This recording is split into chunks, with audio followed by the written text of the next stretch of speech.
Hello students, आपका स्वागत है आयुर्वेदिक क्लासरूम की इस नई वीडियो में। देखिए, हमने प्रीवियस वीडियो में रसशास्त्र के पहले एक वन शॉट हमने वीडियो डाली हुई है यूट्यूब पे। उसका ये सेकंड पार्ट है। उसमें हमने हठ मुद्रा तक बात कर ली थी। देखिए, हठ मुद्रा दोबारा एक बार देख लेते हैं। हठ मुद्रा क्या है? देखिए, चुंबक लोह को क्या करना है आपने, शुक्र के रक्त के साथ मिलाकर सूर्य उदय से सूर्य अस्त तक कूटते रहना है। तो इससे क्या होता है, मोम सदृश, यानी कि मोम सदृश आपको पेस्ट मिलेगा जो मृदु होगा और चीकना होगा। उसको आपको क्या करना है, जो आप जिसपे आपने पारद भस्म वगैरह बनानी है वहां पर आपको चिपका देना होता है। तो ये तीव्र अग्नि पर भी पारद की हानि नहीं होने देता। क्या है? तीव्र अग्नि पर भी पारद की हानि नहीं होने देता। उसके बाद अगर बात करें मदन मुद्रा के बारे में, मदन मुद्रा में भी आपको चुंबक लोह चूर्ण ही लेना है। देखिए, चुंबक लोह चूर्ण यहां पर भी है, लेकिन जहां पर आपको कोई भी पशु को मारने की जरूरत नहीं, यहां पर आपको गूलर, बट और अलसी का तेल, ठीक है, गूलर, बट और अलसी का तेल लेना है, उसके साथ कूटना है। और जब आपको मोम सदृश मृदु चीकना लेप मिल जाए तब आपको संधि बंधन के लिए प्रयुक्त करना है। और ये भी क्या है, पारद के जारन के लिए यूज किया जाता है। ठीक है। अब पारद के लिए इलेक्ट्रिक फर्नेसेस का प्रयोग किया जाता है, लेकिन इसमें से क्वेश्चन ज्यादा नहीं आता, इसीलिए मैं इंपॉर्टेंट है नहीं है ये, इतना मैं करवा नहीं रहा आपको। भस्म परीक्षा, देखिए भस्म परीक्षा, पारद जब भी हम रसशास्त्र करते हैं तो भस्म के बारे में हमें बहुत ज्यादा इंपॉर्टेंट क्वेश्चंस आ जाते हैं। देखिए, बारीतर, बारीतर क्या होता है? भस्म की भस्म को जल में डालने पर तैरना। भस्म अगर आप भस्म क्या होती है, हल्की हो जाती है, तो जब भी जल पे डालेंगे तो वो तैरती है। तो वारीतर, वारी होता है जल और तर होता है तैरना। और उसके बाद अगर बात करें तो रेखा पूर्णता, रेखा पूर्णता, भस्म को अगर उंगलियों में ऐसे मलोगे तो ये जो फिंगरप्रिंट्स होते हैं इसमें छप इसके अंदर घुस जाती है। अपुनर्भव, अपुनर्भव क्या होता है? धातु को मित्र पंचक के साथ, मित्र पंचक के साथ धमन करने पर, आपने मित्र पंचक के साथ भस्म को डाल दिया और पुनः, तो फिर क्या है, भस्म अपने दोबारा स्वरूप में नहीं आती, मतलब अपने पुनः स्वरूप में नहीं आती। ठीक है। उत्तम क्या होता है? पानी पर भस्म डालने पर उसके ऊपर अन्न यानी कि चावल का दाना डालें। देखिए, क्या करना है आपको, पारद के ऊपर पहले भस्म, पहले ऐसे करना है, जल ले लिया, जल के ऊपर क्या किया, भस्म डाल दी, भस्म डाल दी, भस्म की एक लेयर बन गई, उसके ऊपर चावल का दाना डाल दिया, तो चावल का दाना हंस की तरह तैरने लगता है उसके ऊपर। तो ये जो है भस्म की उत्तम नाम की परीक्षा है। निरुत्थ, निरुत्थ क्या है? धातु भस्म को रौप्य के साथ यानी कि चांदी के साथ दमन करने पर धातु भस्म का कोई भी अंश अगर रौप्य के साथ नहीं मिलता या फिर उसके साथ कोई भी रिएक्शन धातु भस्म का रौप्य के साथ नहीं होता तो वो निरुत्थ बोली जाती है। ठीक है। अवामी, अवामी क्या होता है? जीवा पर रखने पर, जीवा पर भस्म को जीवा पर रखने पर ना तो कोई उल्टी जैसा मन हो, हल्लास हो, और ना ही बमन आए, तो ये अवामी परीक्षा होती है। ये सिर्फ दो चीजों की होती है, स्वर्ण माक्षिक और ताम्र भस्मेतु। स्वर्ण माक्षिक और ताम्र भस्मेतु, स्वर्ण माक्षिक का फार्मूला भी आपको पता है, इसमें भी कॉपर होता है, और जो ताम्र भस्म है इसमें तो कॉपर है ही है। तो कॉपर के लिए जो परीक्षा की जाती है वो अवामी की जाती है। अमल, भस्म को अमल में या फिर दही में डालने पर उसका कलर ब्लू ना हो, तो या फिर तुत्थ की तरह नीला नीला ना हो। स्वर्ण, ताम्र स्वर्णमाक्षिक तुत्थ भस्म, ताम्र स्वर्णमाक्षिक तुत्थ, ताम्र स्वर्णमाक्षिक तुत्थ। तो ये आपको याद करना है। यहां पर भी कॉपर है, तुत्थ में भी, स्वर्णमाक्षिक में भी और ताम्र में भी। ठीक है। निर्धूम, हरताल भस्म की उत्तम परीक्षा होती है निर्धूम, इतना ही याद करना है। निस्वादु, भस्म में कोई रस नहीं होता, ठीक है, टेस्ट नहीं होता। निश्चंद्र, चमक, चमक नहीं होती भस्म में, क्योंकि मेटल तो मर चुका होता है, तो जब मर ही चुका होता है वो राख बन जाती है एक तरह से, तो उसमें चमक नहीं होती। ठीक है। सचंद्र भस्म के सेवन से मूत्र विकार हो सकता है। सचंद्र, सचंद्र भस्म के सेवन से क्या हो सकता है? आपको किडनी फेलियर हो सकता है, मूत्र विकार हो जाते हैं।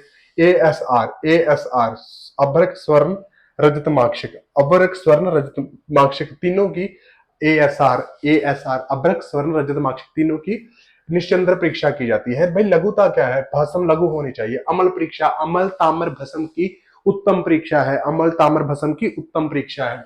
ठीक है। अभ्रक ताम्र, देखो A T M, ATM, ATM यहां पर ये आपको याद करना है, एटीएम कैसे, ए फिर टी फिर एम, ठीक है, एटीएम, ठीक है। तो देखो ध्यान से देखो, अभ्रक, ताम्र, माक्षिक यानी कि स्वर्ण माक्षिक, ठीक है।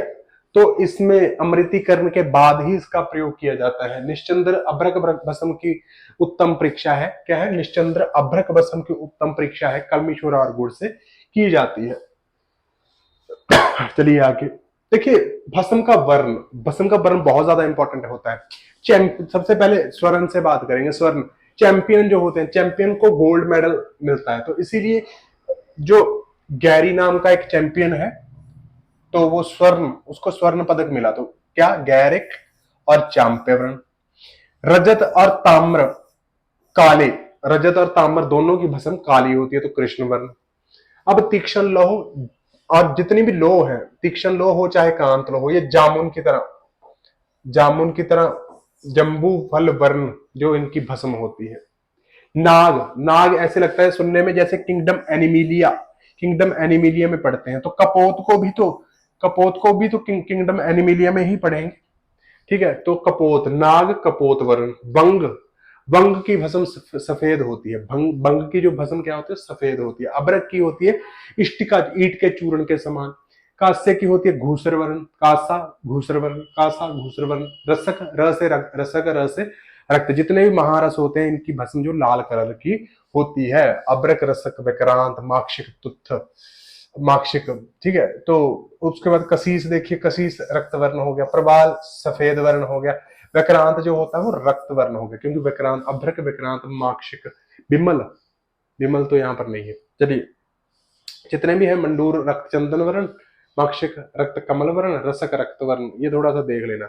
उसके बाद पारद के बारे में थोड़ा सा डिटेल में करना होता है। देखिए पारद, पारद का सिंबल होता है Hg, इसका जो एटॉमिक नंबर होता है वो 80 होता है, इसका जो भार होता है 200.6 होता है एटॉमिक वेट। हिम अंक, फ्रीजिंग पॉइंट, यानी 36 डिग्री पर जम जाता है, और गलन अंक, पिघल भी जाता है कितने पर, -35.87 डिग्री सेल्सियस पर, जल से 13.5 गुना भारा होता है। जो इसका विशिष्ट घनत्व, जो इसका विशिष्ट घनत्व है वो 12.5 होता है। क्वथन अंक 3.7 डिग्री सेल्सियस होता है, और जबकि इसको केल्विन में लिखेंगे तो 630 डिग्री केल्विन इसको बोला जाता है। उसके बाद क्या है, पारद शिव का शुक्र है। तो यहां पर से क्वेश्चन एक आ जाता है कि रस, प्राणो रसेंद्र से माक्षिक, प्राणो, पारद का प्राण कौन है, माक्षिक। प्राणो रसेंद्र से माक्षिक। रस का नैवेद्य कौन है, अब्रक, रस नैवेद्य अब्रक, ठीक है। पारद की 5 तरह की पूजा होती है। पारद क्या है, भक्षण, स्पर्शन, दान, ध्यान, सर्वोपचार। पारद की 5 प्रकार की गति होती है। जल, मल, हंस, धूम, जीव। जल, मल, हंस, धूम, जीव। भक्षण, स्पर्शन, ध्यान, दान, सर्वोपचार। मूर्छित होने पर, मूर्छित होने पर रोगनाशक, मृत होने पर जीवनदायक, और वृद्ध, वृद्ध मतलब अन्य मेटल्स के साथ, अन्य जड़ी बूटियों के साथ मिलने पर यह मोक्षदायक होता है, और आकाश में विचरण योग्य बना देता है, आकाश में विचरण योग्य बना देता है। रसलिंग निर्माण कैसे होता है, देखिए बहुत ज्यादा इंपॉर्टेंट है। 9 निष्क पारद में 3 निष्क स्वर्ण और नींबू स्वरस के साथ जब रगड़ेंगे तो क्या होगा, रसलिंग निर्माण हो जाएगा। रस, रस महादेव के 18 हाथ हैं, 5 मुख हैं, 3 नेत्र हैं। 18 हाथ हैं, 5 मुख हैं, 3 नेत्र हैं। पारद रस की शक्तियां वज्र, विक्रांत, वज्राभ्रक, कांतलो, टंकन, भूनाग। वज्र, विक्रांत, वज्राभ्रक, कांतलो, टंकन, भूनाग। वज्र, विक्रांत, वज्राभ्रक, कांतलो, टंकन, भूनाग। वज्र, विक्रांत, वज्राभ्रक, 3 तो ब वज्र, विक्रांत, वज्राभ्रक, कांतलो, टंकन, भूनाग। पारद के 5 प्रकार होते हैं जी। देखो पहले रस, रसेंद्र, सूत, पारद, मिश्र। रस, रस के बाद रक्त बनता है, तो इसीलिए पहले रस का कलर तो याद हो गया, रक्त। रस इंद्र, इंद्र का कलर होता है क्षाव, कपिश्वर्ण। सूत, सूत जैसे सूती कपड़े पहनते हैं हम लोग, तो सूती कपड़े हल्के पीले होते हैं, हल्के पीले, कई बार कलर कर लेते हैं हम। सूत जो होता है ईर्षित पीत वर्ण का हो जाता है। तो अब पारद, पारद आपने देखा होगा थर्मोमीटर में, तो थर्मोमीटर सफेद कलर के होते हैं, आपने कभी काला थर्मोमीटर तो देखा नहीं होगा, तो सफेद वर्ण का होता है। अब मिश्रक जो होता है, मिश्रक, तो मिश्रक होगा तो जैसे मोर का पंख मिश्रित वर्ण का होता है, कई कलर का होता है, उसी प्रकार से मिश्रक जो होता है मोर पंख के समान विभिन्न वर्णों का होता है। मयूर, चंद्र, समछायम, कौन सा पारद होता है? ये मिश्रित पारद होता है। पारद के दोष 12 होते हैं। इसमें 3 नैसर्गिक होते हैं, 2 यौगिक होते हैं, 7 जो होते हैं उपधिक या फिर कुंचक, या फिर 3 नैसर्गिक, 2 यौगिक, उपधिक या कंचुक 7 होते हैं। विश्ववाहिनी मल हो गया आपका नैसर्गिक, यौगिक हो गया नागज और पंगज, और पर्पटी पाटनी भेदी द्रावी मलकारी अंधकारी द्वाक्षी, पर्पटी पाटनी भेदी द्रावी मलकारी अंधकारी द्वाक्षी, ये होते हैं उपधिक या अपकुंचक दोष। भूमिज गिरिज वारी नागज बंगज, इसको ऐसे देखा गया है। देखो पर्पटी पाटनी भेदी द्रावी मलकारी अंधकारी द्वाक्षी, ये क्या है? औपधिक या कंचुक दोष। उसमें देखो औपधिक दोष यहाँ पर 5 लिखे हुए हैं। कई बार स्पेसिफिकली पूछ लेते हैं कि औपधिक दोष कितने हैं, तो 5 आंसर करना है। पर्पटी, पर्पटी क्या है? भूमि, भूमि दोष के कारण होती है। पाटनी, पाटनी क्या? गिरिज, गिरिज जैसे गिरी, गिरी खाते हैं हम, गिरी निकाल के, तो पाड़ के, किसी चीज को पाड़ के तोड़ के खाते हैं, तो पाटनी गिरिज। भेदी, भेदी जल का भेदन करना, भेदी किसके कारण? बारिश। द्रावी मलकारी अंधकारी द्वाक्षी, द्रावी मलकारी अंधकारी द्वाक्षी, सीरीज में नागज बंगज, नागज बंगज, द्रावी मलकारी अंधकारी द्वाक्षी, नागज और बंगज।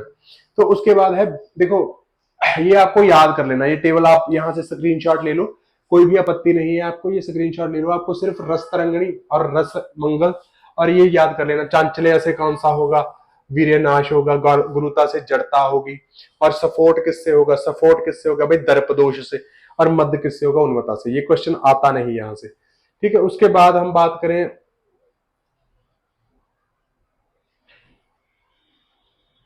उसके बाद हमने देखो उसके बाद हमने ये याद करना है कि पारद के जब दोष हमने पढ़ लिए कि 12 प्रकार के दोष होते हैं, 3 नैसर्गिक होते हैं, 2 यौगिक होते हैं, 7 अपकुंचक या 7 औपधिक या उपकुंचक दोष होते हैं। चलो उसके बाद हम बात करते हैं पारद के दोषों को निवारण कैसे किया जाता है। सामान्य शोधन अगर बात करें पारद की, तो रसौन और सेंधव से किया जाता है, या फिर सुधारज और रसौन से। देखिए रसौन या सेंधव से, या फिर रसौन और सुधारज से। रसौन सेंधव, रसौन सुधारज से, दोनों आर एस है, तो इसमें तो कोई आपत्ति नहीं, याद रह जाएगा।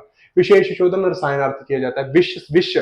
विश्व दोष को दूर करने के लिए विश्ववाहिनी मल, हमने पहले पढ़ा था नैसर्गिक दोष कितने थे? विश्ववाहिनी मल, तो विश्ववाहिनी मल के बारे में पढ़ते हैं। देखो विश्व दोष को दूर करने के लिए अगर किसी के शरीर में गर्मी बढ़ जाए तो हम क्या करवा देते हैं? विरेचन करवा देते हैं। तो त्रिफला और चित्रक का प्रयोग किया जाता है। त्रिफला और चित्रक का अग्नि को क्या करता है? अग्नि ही काटती है। अग्नि को क्या करता है? अग्नि ही काटती है। देखो विश्व में त्रिच, त्रिच याद कर लो, त्रिच, त्रिच। रस तरंगणी ने बोला है त्रिफला, और चित्रक बोला है रस रतन समुच्चय ने। बहनी दोष में चित्र याद कर लो, चित्र, चित्रक बोला है, ये बहनी में चित्र को अग्नि भी बोला जाता है। तो रस तरंगणी जो बोलती है कि चित्र से अग्नि दोष दूर होगा, त्रिफला से रस रतन समुच्चय ने यहाँ पर अग्नि दोष बोला है। थोड़ी सी इन दोनों में मतभेद है, कोई चक्कर नहीं, हो सकता है प्रॉपर्टीज आचार्य ने किसी ने अलग मान ली हो।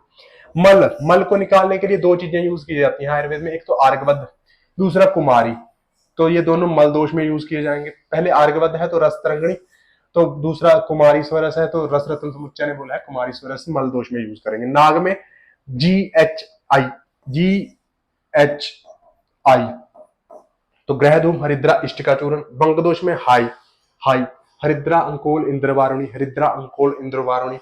चप्पल, चप्पल अगर कोई चप्पल हो जाए, यानी कि अगर कोई टिक टिक के ना बैठे, मतलब सारा दिन भागता फिरता रहे, तो उसमें कृष्ण धतूरे का प्रयोग किया जाता है। अब किसी के शरीर में बहुत ज्यादा गर्मी बढ़ जाए तो हम उसको क्या करते हैं? मूत्र ड्रग्स भी दे देते हैं ताकि उसका उष्ण मूत्र बाहर निकल जाए, और हम उसको बाद शीतल पानी पिला दें। तो असहयोगी दोष में गौक्षुर का प्रयोग किया जा सकता है। गिरी दोष, गिरी हमने पढ़ा था, गिरी खाने वाली गिरी होती है ना, उस पर त्रिकटु लगाओ खा जाओ। अखरोट की गिरी निकालो, उस पर त्रिकटु लगाओ और खा जाओ, तो गिरी दोष में त्रिकटु। चलिए आगे पारद का संस्कार। ये पारद के संस्कार 18 होते हैं। पारद के संस्कार में स्वेदन मर्दन मूत्र उत्थापन पातन बोधन नियामन दीपन, स्वेदन मर्दन मूत्र उत्थापन पातन बोधन नियामन दीपन। हमें सिर्फ 8 संस्कारों के बारे में पढ़ना है। पहले जो 5 हैं वो शोधन हेतु यूज किए जाते हैं, और जो दूसरे 3 है बोधन नियामन दीपनी, गुण अंतर्धान, गुणों को बढ़ाने के लिए यूज किए जाते हैं, गुण अंतर्धान करने के लिए यूज किए जाते हैं। बस इतना ही याद करना। स्वेदन, स्वेदन जी होता है मल शैथिल्य कारकम। स्वेदन क्या होता है? मल शैथिल्य कारकम।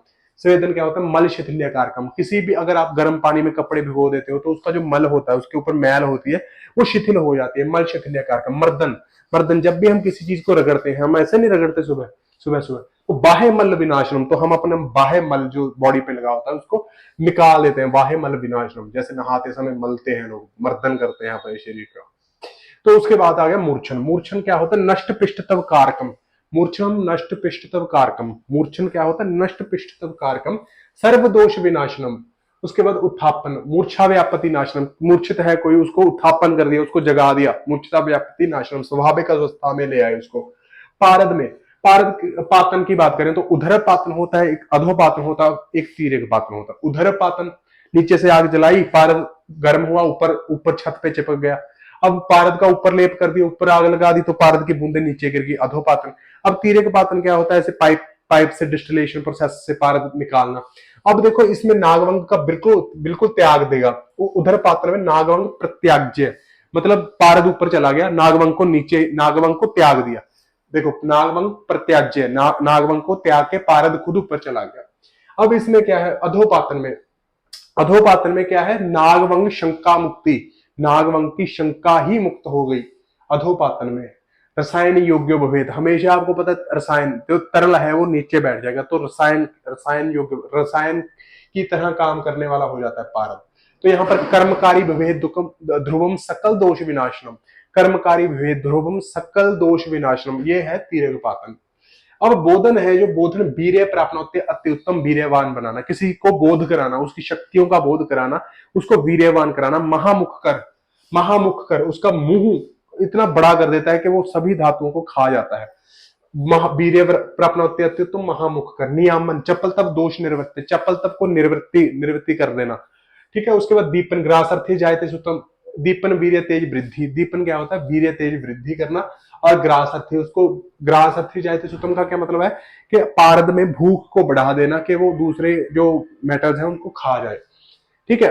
अब देखो अष्टविध संस्कार, उनके उनके यंत्र, 8 संस्कार हैं, और किन किन यंत्रों में उनका संस्कार किया जाता है ये हम पढ़ेंगे। देखो पहले क्या है, दोला यंत्र। दोला यंत्र में क्षार द्रव्यों के साथ, क्षार अमल द्रव्यों के साथ क्या किया जाता है, स्वेदन संस्कार, स्वेदन। तो ठीक है, तो दोला यंत्र 3 जगह पर यूज होगा, एक तो स्वेदन और एक दीपन और एक नियामन। देखो स्वेदन, दीपन और नियामन, ये देखो दोला यंत्र यूज हुआ है। तो स्वेदीनी, स्वेदीनी, ठीक है, तो ये हो गया आपका स्वेदिनी, ठीक है। उसके बाद चित्र कन्या, मूर्छन, मूर्छन क्या है, चित्र कन्या, चित्र कन्या, चित्र कन्या। तो मूर्छना में देखो, मूर्छन ध्यान से देखो, चित्रक, त्रिफला और कन्या, ये तीनों ड्रग्स यूज की जाती है, ठीक है। अब हमने मर्दन पढ़ा था, तो इसमें GIR याद कर लो, ग्रहधूम, इष्टिका और राज्यिका के साथ मर्दन किया जाता है। ग्रहधूम, इष्टिका और राज्यिका, क्योंकि फुल रबिंग इफेक्ट आना चाहिए जब हम पारद का मर्दन करते हैं, तो रबिंग इफेक्ट आना चाहिए। तो ग्रहधूम, इष्टिका और राज्यिका का चूर्ण यूज करेंगे ताकि उसका जो मल है उतर जाए, बिल्कुल मर्दन से बाहर वाला मल है जो वो निकल जाए।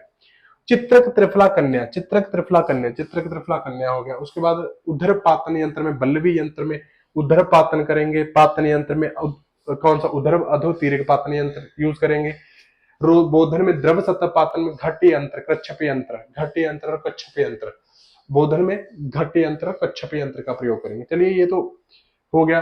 अब मूर्छना और मूर्छना में क्या अंतर है, देखो मूर्छन में जब हम मूर्छित कर देते हैं बार, उसका अभ्यंतर प्रयोग संभव नहीं है, लेकिन मूर्छना के बाद व्याधिनाशक गुण उत्पन्न हो जाते हैं, इसीलिए जो पारद है उसका अभ्यंतर प्रयोग संभव हो जाता है। एक से जो पांच पारद के संस्कार हैं, स्वेदन, मर्दन, मूर्छन, उत्थापन, वो दोष मुक्ति के लिए है, और 6, 7, 8 हैं जो उनकी उसके बल और तेज की वृद्धि के लिए यूज किए जाते हैं। हमने ये पढ़ लिया, विष दोष, वहनी दोष, मल दोष, नाग, वंग, चपले, ये सारा हमने पढ़ लिया। उसके बाद देखो संस्कार, अगर आपने पारद के 8 संस्कार करने हैं, स्वेदन, मर्दन, मूर्छन, उत्थापन, बोधन, नियामन, दीपन, 8 संस्कारों को करने के लिए पारद की अधिकतम मात्रा 2000 पल होनी चाहिए, और कम से कम मात्रा जो होती है वो अर्ध पल होनी चाहिए। ज्यादा से ज्यादा 2000 पल की मात्रा में आप पारद को अष्टविध संस्कारों में प्रयोग कर सकते हो, कम से कम आधा पल होनी चाहिए। लेकिन जो अपनी रसतरंगिणी है उनमें लिखा है कि 1 पल से 100 पल तक आपको संस्कार के लिए पारद यूज करना है। उसके बाद आप देखिए पारद सेवन काल विबंध होने पर हरितकी और पिपली का सेवन करना चाहिए। पारद में अगर सपोज करो पारद सेवन के दौरान किसी को कॉन्स्टिपेशन हो जाती है तो इसमें क्या यूज करना चाहिए, हरितकी और पिपली का प्रयोग करना चाहिए। ठीक है, उसके बाद पारद के सेवन काल में अपथ्य, तो पहले तो माश मसूर याद कर लो, लंघन अंगमर्द ककारष्टक, लंघन अंगमर्द और ककारष्टक। ककारष्टक में एक तो कारवेलक हो गया, दूसरा कुष्मांड हो गया, एक कुलत्थ हो गई।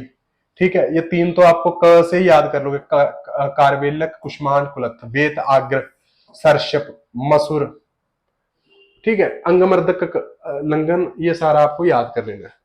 उसके बाद क्या है, पारद की पूर्णता शुद्धि विद्युत विश्लेषण, विद्युत विद्युत यानी कि अपना वैक्यूम डिस्टिलेशन के थ्रू होती है विद्युत विश्लेषण। भस्म निर्माण हेतु कपोत पुट या गौम्य पुट का प्रयोग किया जाता है। पारद की भस्म निर्माण हेतु कौन सा पुट यूज किया जाता है, कपोत पुट या फिर गौम्य पुट। मोस्ट इंपॉर्टेंट है, हमने प्रीवियस वीडियो में इसकी बात की है। श्रेष्ठ अंबुज किसको बोला जाता है, मूत्र शुक्र शोणित सैंधव, मूत्र शुक्र शोणित सैंधव के साथ बोधन संस्कार करने से पारद में मुख उत्पन्न हो जाता है। किस श्रेष्ठ अंबुज किसको बोला है, मूत्र शुक्र शोणित सैंधव। देखो शुक्र शोणित सैंधव और मूत्र, शुक्र शोणित सैंधव और मूत्र, इनके साथ अगर प्रयोग यूज करते हो पारद को तो उसमें मुख उत्पन्न हो जाता है, पारद वीर्यवान हो जाता है। बोधन संस्कार इसी को बोला जाता है। रस बंधन, अब देखो जी रस बंधन रस रत्न समुच्चय में 25 और भागवत ने जलूका बंध के साथ 26 बताए हैं। ठीक है, अब आप देखो जी क्वेश्चन कैसे इसमें से बनता है। हानिकारक प्रभाव वाले बंध कौन कौन से, 3 हठ आभास क्रिया, हठ बंध आभासत और क्रियाहीन बंध। हठ बंध से, अगर हठ बंध से क्या होता है, मृत्यु और जटिल रोग हो सकते हैं। हठ बंध से जटिल और मृत्यु हो सकती है, आभास से भी मृत्यु या फिर जटिल रोग हो जाते हैं, ये हानिकारक प्रभाव वाले बंध है। अब अगर सपोज करो क्रियाहीन बंद हो गया, क्रियाहीन बंद में क्या होता है, अगर पेशेंट है जो पथ्यपूर्वक रहता है तो ही पूर्ण लाभ प्राप्त कर सकता है पारद सेवन का। अगर वो अपथ्य करता है तो वो पारद का प्रॉपर लाभ प्राप्त नहीं कर सकता। सर्व रोग हर बंद कौन कौन से हैं, खोट पोट कल्क कजली निर्जीव और सबीज। खोट पोट कल्क कजली निर्जीव और सबीज। पोटबंद बालकों के रोगों के लिए यूज किया जाता है। कल्क कजली आपको पता है कल्क कैसे बनता है, कजली कैसे बनती है, निर्जीव और निर्बीज, बस नाम याद करने हैं आपको। उसके बाद रसायन कार्य हेतु 5 प्रकार के बंध है। मूजम सम अग्नि, इसका निमोनिक क्या है, मूजम सम अग्नि, मूर्ति जल संस्कृत महाबंध और अग्नि, मूर्ति जल संस्कृत महाबंध और अग्नि। तो ये 5 प्रकार के रसायन कार्य हेतु बंध है। असाध्य रोग हेतु द्रुति बंध, यहां से क्वेश्चन आने के चांसेस हैं, तो असाध्य रोग हेतु द्रुति बंध है। दीपन पाचन के लिए पिष्टी बंध है, जठराग्नि को दीपन करता है। और दीपन पाचन शूल घन क्षार, हम अगर दीपन पाचन और पेट में शूल होता है तो क्षार दे देते हैं, तो दीपन पाचन। और शूल घन के लिए क्षार बंध, देह को लो सदृश्य करने के लिए श्रृंखला बंध का प्रयोग किया जाता है। क्षेत्रीय करने हेतु श्रेष्ठ बंध है अरोट बंध। विपुल प्रभाव वाला जो बंध है सबीज बंध है। और इसके बाद हम अब्रक जारना से बने हुए 4 बंध की बात करते हैं। देखिए बालक, जो पहले होता है बालक, बालक में बालक जुआ नहीं खेलते, बालक जुआ नहीं खेलते, तो आपको याद करना बालक जुआ नहीं खेलते, यू यू ए, बालक जुआ नहीं खेलते, यू यू ए। तो इसमें क्या है, पारद में समगुण गंधक जारण करेंगे, समगुण अभ्रक जारण करेंगे। देखो अभ्रक जारण करना है आपने, तो ये हमने पढ़ लिया। देह को लो सदृश करने के लिए श्रृंखला, क्षेत्रीय करने अरोट, और विपुल प्रभाव वाला बंध है जो वो सबीज बंध है। तो अब अभ्रक जारण कर रहे हैं, तो इसमें यू यू ए उत्तम रसायन उपद्रव और अरिष्ट युक्त रोगनाशक। कुमार बंध में 2 गुना अभ्रक जारण करेंगे, और इसमें यू के मतलब उत्तम रसायन तो है ही है, लेकिन इसमें के से क्या है, कुष्ठ आदि पाप कर्मज रोगों का भी नाश कर देता है। तरुण है जो चतुर्गुण श्रेष्ठ रसायन सर्वव्याधि हर्ष, एस एस तरुण है जो चतुर्गुण गंधक जारण, एस एस यानी कि श्रेष्ठ रसायन और सर्वव्याधि हर। वृद्ध षडगुण, वृद्ध में षडगुण गंधक जारण किया जाएगा। देह और लो सिद्धि में उपयोगी है। जलूका बंध आपको ये खुद ही पढ़ना है थोड़ा सा। ये स्त्री को द्रावण करने के लिए यूज किया जाता है। 16 वर्ष की स्त्री के लिए 8 अंगुल, 32 वर्ष के लिए 10 अंगुल और 50 वर्ष की स्त्री के लिए 12 अंगुल होता है ये। उसके बाद जारण, जारणा की बात करें तो देखिए जारणा जो होती है, जारणा क्या, जारणा का क्या मतलब होता है कि पारद, पारद गालन पातन आदि क्रियाओं के बिना 6 गुना गंधक को जारण कर सके। बस मुझे तो इतना पता है कि पारद गालन पातन आदि क्रियाओं के बिना स्वर्ण आदि धातुओं को जीर्ण कर सके, या फिर क्या है, पारद में 6 गुना गंधक जारण करने के लिए जो भी क्रिया की जाती है उसे जारणा कहा जाता है। ठीक है। अब इससे क्या होता है, रोग नाशन और रसायन गुण उत्पन्न हो जाता है। और ये षडगुण गंधक जारण किसी यंत्र में की जाती है। एक तो देखो ये षडगुण गंधक जारण कच्छप यंत्र में किया जाता है। पारद में षडगुण गंधक जारण कच्छप यंत्र में किया जाता है। हमने याद किया था कच्छप यंत्र, कच्छप यंत्र। और देखो कच्छप यंत्र में किया जाता है, कच्छप यंत्र का प्रयोग किया जाता है गर्भद्रुति निर्माण हेतु। ठीक है, बिड्ड जारणार्थ और 6 गुना गंधक जारण करने के लिए। जारणा 3 प्रकार की होती है, खेचरी, भूचरी, बाल, वृद्ध, सुमुख, निर्मुख, वासनामुख। गंधक को जारण करना है तो आपको कैसे जारण करोगे? पारद में आपने विभिन्न द्रव्यों को जारण करना है, मतलब पारद को आपको विभिन्न द्रव्यों के साथ रिएक्ट करवाना है, विभिन्न द्रव्यों के साथ आपको मेडिसिन बनानी है पारद के साथ। तो पहले क्या करोगे, उसमें पारद में गंधक का जारण करोगे। पारद में जब तक गंधक का जारण नहीं होता तब तक कुछ भी नहीं होता, इसीलिए इंपॉर्टेंट है गंधक। तो पहले गंधक, फिर अगर अबरक डालना है तो फिर अबरक डलेगा उसमें। देखो गंधक, अबरक, माक्षिक, स्वर्ण रजत, फिर नाग, वंग और रतन। गंधक, अभ्रक, माक्षिक, स्वर्ण रजत, नाग, वंग, रतन। गंधक, पारद, गंधक हो गया, देखो पारद में गंधक डाल दिया, गैम, एसआर, नाग, वंग, रतन, गैम, एसआर, नाग, वंग, रतन। तो अब आप देखो जी, अब कुछ जो आयुर्वेद के ज्ञाता हैं वो क्या करते हैं, आयुर्वेद में समगुण गंधक जारण करेंगे। अब अमाउंट भी तो अलग अलग होती है ना। अगर सपोज करो आपने पारद में आपने जितना पारद है उतना ही गंधक जारण कर दिया तो अलग प्रॉपर्टीज उत्पन्न होंगी। अगर आपने 2 गुना कर दिया, 3 गुना कर दिया, 4 गुना या 6 गुना जारण कर दिया तो क्या होगा, अलग ही प्रॉपर्टीज उत्पन्न हो जाएंगी। ठीक है। अब आपने देखो समगुण गंधक जारण कर लिया तो आयुर्वेद प्रकाश वाले अलग बोलेंगे, रस तरंगणी वाले अलग गुण बताएंगे और रस रतन समुच्चय वाले अलग बताएंगे। थोड़ा सा याद कर लेंगे हम। तो निमोनिक पहले आपको याद करना है, 100 कुज बक्षस प्रकाश, 100 कुज बक्षस प्रकाश, 100 गुना शक्तिदायक, एक गुना गंधक जारण, समगुण गंधक जारण। कुष्ठ नाशक 2 गुना गंधक जारण, जड़ता नाशक 3 गुना गंधक जारण। बक्षस प्रकाश, बक्ष, ब से बलिप्लित्य, श से शयनाशक, कौन बोलते हैं, आयुर्वेद प्रकाश वाले। तो दोबारा देखते हैं, देखो 100 कुज, 100 से 100 गुना शक्तिदायक, कुष्ठ आदि पाप कर्मज रोग नाशक, जड़ता नाशक, बलिपलित्य नाशक, क्षय नाशक, प्रकाश, रोरा बाबू धाम समुच्चय, रोम पुमेगद अद्भुत रंग, रोम पुमेगद अद्भुत रंग, रोम पुमेगद अद्भुत रंग, रोम रोग हर, महारोग हर, पुस्तक नाशक, मेधा नाशक, गद अद्भुत तरंग। तो गद अद्भुत तरंग, गद नाशक और अद्भुत कार्यकारी। रोरा बाबू धाम समुच्चय, रोग नाशक, राज्यक्षमा, बाजीकरण, रोग, राज्यक्षमा, बाजीकरण, बुद्धिवर्धक, धातु, मृत्यु नाशक होता है। ये रोरा बाबू धाम समुच्चय आपको याद करना है। इसमें रोम भूमि गदा अद्भुत तरंग याद करना। देखो सॉरी, देखो रोग नाशक, म से महारोग हर, पू से पुस्तव वृद्धि करने के लिए यूज किया जाता है। उत्साह, मेधा, स्मृति, गद संताप नाशक और अद्भुत कार्यकारी 6 गुना गंधक जारण। तो 1 2 3 इस प्रकार से आपको याद कर लेना है। देखो 650 से 700 डिग्री सेल्सियस पर, 650 से 700 डिग्री सेल्सियस पर पारद है, जो हिंगुल है वो पारद और सल्फर में टूटने लग जाता है, पारद और गंधक में टूटने लग जाता है। जैसे सपोज करो हिंगुल का केमिकल फार्मूला क्या होता है, HgS। इसको अगर 650 से 700 डिग्री सेल्सियस पर गर्म कर दोगे तो इससे क्या प्राप्त हो जाएगा, Hg अलग हो जाएगा और पारद SO2 के साथ रिएक्ट करके उड़ जाएगा। तो ये 650 से 700 डिग्री सेल्सियस पर पारद प्राप्त हो जाएगा। लेकिन हिंगुल का जो विघटन होता है, मतलब इसका टूटना स्टार्ट हो जाता है, ये 620 डिग्री सेल्सियस पर ही टूटना स्टार्ट हो जाता है। अब मूर्छना की बात करें तो ये मूर्छना मूर्छना बहुत ज्यादा इंपॉर्टेंट होती है। मूर्छना में इंपॉर्टेंट क्या है, ये आपको मूर्छना के दो भेद होते हैं, सगंध मूर्छना, निर्गंध मूर्छना। सगंध मूर्छना होती है जी दो प्रकार की, स अग्नि निरग्नि। निर्गंध मूर्छना भी होती है जी स अग्नि निरग्नि। मूर्छना का मतलब क्या होता है, अगर आपने पारद के साथ गंधक मिला दिया तो सगंध मूर्छना बन गई। अगर बिना पारद पारद में बिना गंधक डाले आपने कोई कंपाउंड बना दिया, जैसे रस पुष्प रस कर्पूर और मुग्ध रस, ये आपको तीनों याद करने हैं।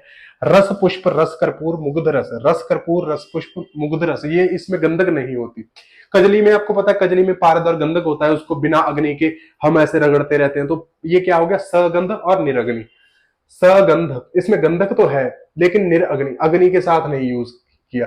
अब जितने भी हम सिंदूर बनाएंगे, रस सिंदूर, मकर ध्वज, रसमनिक्य, मल्ल सिंदूर, ताल सिंदूर, शिला सिंदूर, तो ये सारे क्या होंगे, ये अग्नि के साथ बनेंगे और इनको ही कुपीपकव रसायन में डाला गया है। तो कजली जो है, कजली कजली पारद की सगंध, सगंध और प्रथम मौलिक कल्पना है।